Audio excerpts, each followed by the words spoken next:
Day 3 ಇನ್ ಶಿಲಾಂಗ್. ಹಿಂದಿನ ದಿನ ಊಟ ಮಾಡಿಕೊಂಡು ಶಿಲಾಂಗಿಗೆ ಟ್ರಾವೆಲ್ ಮಾಡಿದ್ವಿ. ಇವತ್ತು ಮಾರ್ನಿಂಗ್ ಬ್ರೇಕ್ಫಾಸ್ಟ್ ಮಾಡಿ ನಾವು ಹೋಗಿದ್ದು ಲಿವಿಂಗ್ ರೂಟ್ ಬ್ರಿಡ್ಜಿಗೆ.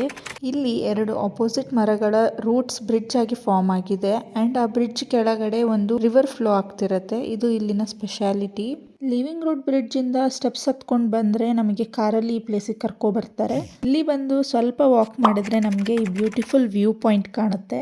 ಈ ವ್ಯೂ ಪಾಯಿಂಟ್ ಇಂದ ನಮಗೆ ಇಂಡಿಯಾ ಮತ್ತೆ ಬಾಂಗ್ಲಾದೇಶ್ ಬಾರ್ಡರ್ ಕಾಣಿಸುತ್ತೆ. ಇಲ್ಲಿಂದ ನಾವು ನೆಕ್ಸ್ಟ್ ಹೋಗಿದ್ದು ಮಾಲಿನಾಂಗ್ ವಿಲೇಜ್ಗೆ. ಕ್ಲೀನೆಸ್ಟ್ ವಿಲೇಜ್ ಇನ್ ಏಷ್ಯಾ ಅಂತ 2003 ಅಲ್ಲಿ ಡಿಸ್ಕವರ್ ಇಂಡಿಯಾ ಅನ್ನೋ ಮ್ಯಾಗಝಿನ್ ಅವರು ರೆಕಗ್ನೈಸ್ ಮಾಡಿದ್ರು. ನಾರ್ಮಲ್ ಆಗಿ ಈ ಕಡೆ ಎಲ್ಲ ಇದೇ ತರ ಡಸ್ಟ್ಬಿನ್ಸ್ ಇರುತ್ತೆ. ಇನ್ನು ಮಧ್ಯಾಹ್ನ ಆಗಿದ್ರಿಂದ ಇಲ್ಲೇ ನಾವು ಲಂಚ್ ಮಾಡ್ಕೊಂಡು ನಮ್ಮ ನೆಕ್ಸ್ಟ್ ಲೊಕೇಶನ್ಗೆ ಹೋದ್ವಿ. ಇದು ದಾವ್ಕಿ ರಿವರ್. ಈ ಒಂದು ಜಾಗಕ್ಕೆ ಬಂದಮೇಲೆ ನನಗೆ ಏನು ಅರ್ಥ ಆಯ್ತಂದರೆ ನಾವು ವೆದರ್ ನೋಡಿಕೊಂಡು ಲೊಕೇಶನ್ಗೆ ಹೋಗಬೇಕು. ಬಿಕಾಸ್ ಇಲ್ಲಿ ಈ ಥರ ವಾಟರ್ ಇರಬೇಕಿತ್ತು, ಕ್ರಿಸ್ಟಲ್ ಕ್ಲಿಯರ್ ವಾಟರ್. ಬಟ್ ನಾವು ಬರೋಕ್ಕಿಂತ ಮುಂಚೆ ಮಳೆ ಬಿದ್ದಿದ್ದರಿಂದ ಫುಲ್ ಮಡ್ಡಿ ವಾಟರ್ ಆಗಿತ್ತು. ಸೊ ನಮಗೆ ಆ ವ್ಯೂ ನೋಡೋಕ್ಕೆ ಸಿಗಲಿಲ್ಲ. ಬಟ್ ಸ್ಟಿಲ್ ನಾವು ಸಂಜೆ ಹೋಗಿದ್ರಿಂದ ಸನ್ಸೆಟ್ ನೋಡೋಕ್ಕೆ ಸಿಕ್ತು ವಿತ್ ಬೋಟಿಂಗ್. ಆ್ಯಂಡ್ ನಮ್ಮನ್ನು ಬೋಟಿಂಗ್ ಕರ್ಕೊಂಡು ಹೋಗಿದ್ರಲ್ಲ, ಅವ್ರು ತುಂಬ ಚೆನ್ನಾಗಿ ಆಡ್ತಿದ್ರು. Somehow everything balanced.